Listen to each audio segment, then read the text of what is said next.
বউ, তুমি বিয়ের পর আমাদের বাড়িতে এসে এত বছরে কি কি শিখতে পারলা, কি কি জানতে পারলা, একটু বলো তো দেখি। আমি অনেক অজানা জিনিস জানতে পারছি। যেমন আমি আমার মা সম্পর্কে জানতে পারছি যে আমার মা আমারে কোনো কাজকর্ম শিখায় নাই। আমার মা আমারে শিখাইছে কেমনে সারাদিন খায় আর কেমনে সারাদিন ঘুমায়।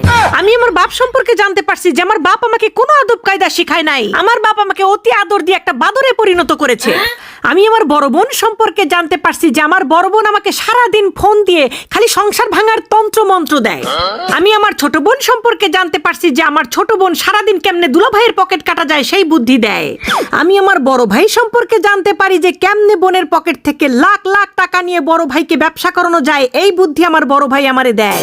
সবচাইতে বড় কথা, আমি আমার স্কুল কলেজ বিশ্ববিদ্যালয় সম্পর্কে জানতে পারছি যে তারা আমাকে কোনো শিক্ষাই নাকি দেয়নি, সেখান থেকেই নাকি আমি শিখছি কেমনে বেয়াদবি করা যায়, কেমনে বড়দের মুরব্বীদের মুখে মুখে খালি তর্ক করা যায়। আর আরেকটা জিনিস কি, আমি আমার নিজের সম্পর্কে এতদিন যা জানতাম না সেটাও জানতে পারছি। আমি নাকি একটা নবাব জাদি, আমি নাকি একটা জমিদারের বাচ্চা, আমি নাকি জন্মগত আইলসার বাচ্চা, আমি নাকি একটা জাদুকরি, আমি নাকি আমার শাশুড়ির পোলারে জাদু মন্ত্র করে আমার বসে থুয়ে দিয়েছি, আমি নাকি একটা ডাইনি, আমি নাকি একটা কুটনি। এইগুলো আমি বিয়ের পর জানতে পারছি। জান, আমার জিজ্ঞেস করাটাই ভুলেছে। পানি খাও, পানি খাও, অনেক কথা বলছো।